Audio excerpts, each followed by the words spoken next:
BEPS Action 1 has been a topic of great concern for many countries, especially those with a high number of digital companies operating within their borders. The goal of this action is to address the issue of base erosion and profit shifting, BPS, which occurs when multinational companies shift their profits from high-tax jurisdictions to low-tax jurisdictions in order to reduce their tax liability. This practice has been facilitated by the rise of the digital economy, which has made it easier for companies to operate in multiple countries without having a physical presence in each one. The main problem with BEPS Action 1 is that it places a heavy burden on countries with a high number of digital companies.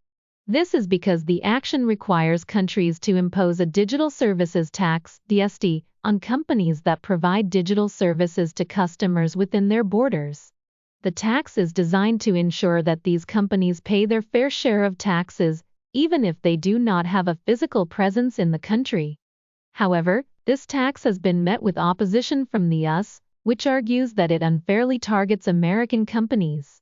The US position on BEPS Action 1 is that it violates international tax norms and discriminates against American companies. The US government has argued that the action unfairly targets American tech companies, such as Google, Facebook, and Amazon, because these companies are the dominant players in the digital economy. The US also argues that the DST is discriminatory because it only targets companies that provide digital services, while traditional companies are not subject to the tax. Another problem with BEPS Action 1 is that it may lead to double taxation. This occurs when companies are subject to taxes in both the country where they are based and the country where their customers are located.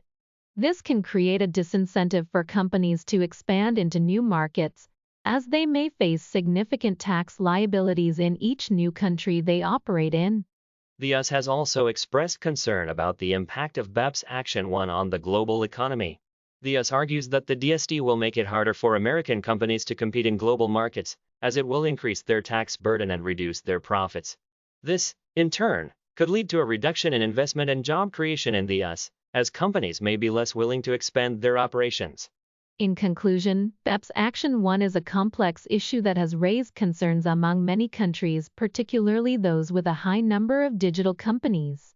The action is designed to address the problem of base erosion and profit shifting, which has been facilitated by the rise of the digital economy. However, the US has expressed opposition to the action, arguing that it unfairly targets American companies and violates international tax norms. The US has also raised concerns about the impact of the DST on the global economy, particularly with respect to investment and job creation. It remains to be seen how this issue will be resolved, but it is clear that BEPS Action 1 is a contentious issue that will require careful consideration and negotiation.